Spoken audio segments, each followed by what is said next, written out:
You know, Brad Stevens, we know, is a fantastic coach. If there's film to be studied, he'd study it.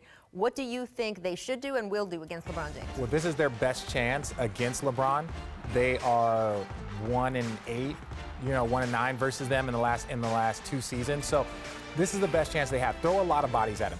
Marcus Smart, give the young boy Tatum and Brown opportunities. A lot of Al Horford, because there's lineups where Brown will go to the 4 and they'll play him through the post and then let him distribute. That's when you need Al Horford on him so he can't just go one-on-one and score. But at the end of the day, I hope people know Al Horford's record versus LeBron. It's not good. It's not good. He's on a much better team. He's on a much better team now. Yeah. But he was on a 61-win team, and look at this.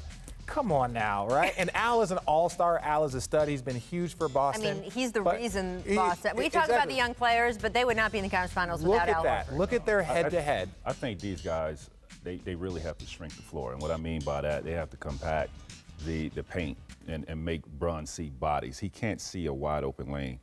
And they're going to have to do that. And also, if he wants to kick it out to the shooters, they got to close out and run these guys off the three-point line. I mean, that's really on a chance. I mean, that's what they were doing to Philadelphia. Yeah, well, and I would try to keep him on the right side of the floor, because him being on the right side of the floor, he's more of a driver. He wants to go left for his pull-ups. He wants to go left for his drives and everything.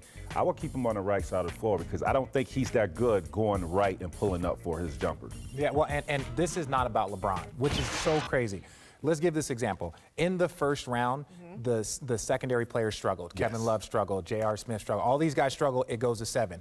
Those guys played well in round 2. They sweep. So at the end of the day, we can look at Bron's been consistent first round, second round. The only person and the only difference in wins and losses has been the secondary guys. Yeah. So if those secondary guys, if Kyle Korver, J.R. Smith, Tristan Thompson, if these guys, Jordan Clarkson, if Rodney Hood gets going, if these guys get going and play well, Boston doesn't have a chance. If they don't, I mean, in theory, that should be the book on playing the Cavaliers in general, and it just seemed like Toronto started to do that of, hey, let LeBron, get his, make him work for it, but still, you know what you're going to get from LeBron, contain the other guys. Toronto just didn't have the discipline for that. You saw that strategy fall apart late in games, certainly late in quarters. You have to think Boston will have the discipline to do that. LeBron can't score 100 points by himself, so if they can minimize those role players. Obviously, what Kevin Love is or isn't able to do in this series will be huge. I think Horford will give him more problems than he faced from Valanciunas and the Raptors. No?